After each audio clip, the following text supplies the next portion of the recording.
Hey, we're looking at Unwrapping Pharaoh, lesson number 19. And today we're going to just do a short lesson on Thutmose the Fourth, okay? Thutmose was a teenager when he came to the throne. He had two older brothers, Nejim and Weben-Senu. And because he had two older brothers and then he came to the throne, there's a lot of speculation as to why he became Pharaoh and not one of his brothers. So there's questions about were they not rightful heirs or was he the rightful heir? There's questions about did he just kill his brothers, as happens in history, and so therefore he could be on the throne? There's also speculation about were his older brothers killed by the angel when the Passover happened, and so during the Israelites' Exodus. But that would he have killed the two brothers? No, because it was just supposed to be the one.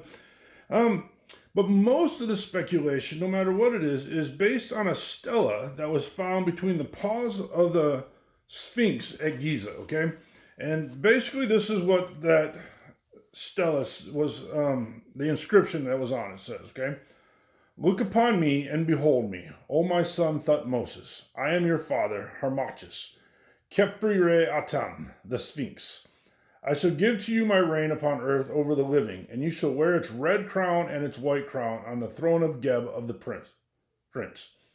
To you shall belong the earth in its length and its breadth, together with that which the eye of the All-Lord illuminates, and to you shall be apportioned provisions from within the two lands, and the great products of every foreign country.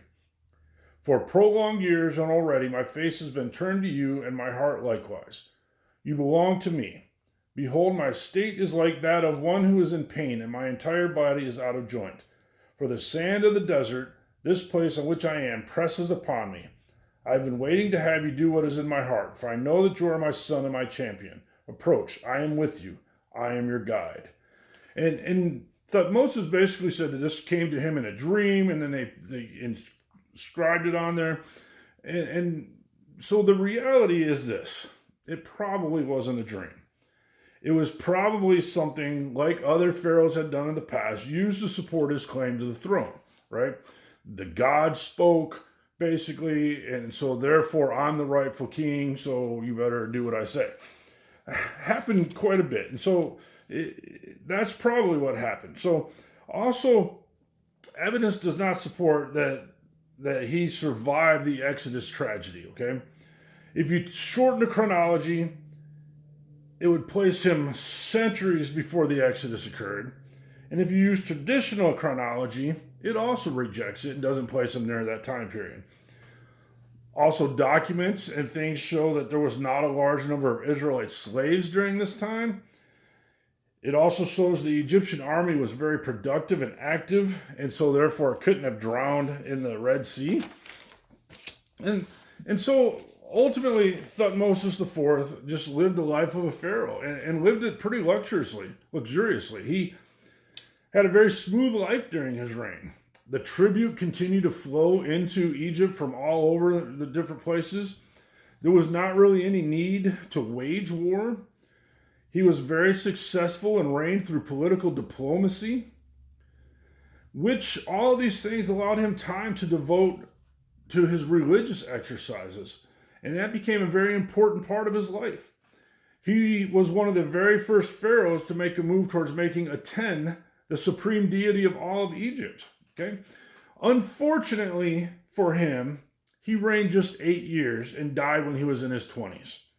Statues show him to be very robust, big, and manly, but when his body was found and his mummy was examined, the mummy was completely emaciated, and scholars have concluded that he died of wasting disease, which is also why he died so early in life.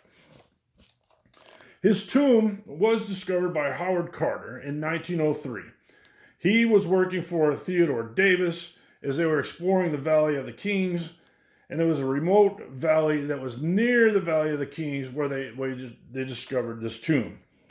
There was funerary statues that were there, and they found several things inside this tomb. They found ritual vessels, they found implements, they found some cult statues, they found the ankhs, which are that small cross with the little loop on the top of it. they found 19 blue-gazed boomerangs. I found that to be very interesting, but it was a hunting instrument. And they found the chariot body, and they believe that this chariot body was the earliest Egyptian chariot ever found. He also had a very large sarcophagus, but there was no body in the sarcophagus. Eventually, the body was found in a tomb with his father, Amenhotep II. And remember, this is where they moved all of these bodies during the 21st dynasty, so to try to protect them. And so ultimately, he lived a very short life, a very short reign, and we don't know a whole lot about him, but we want to make sure that we just talked about him for a little bit today. Make sure you're reading the material as well. You'll see a little extra stuff in there. Thanks.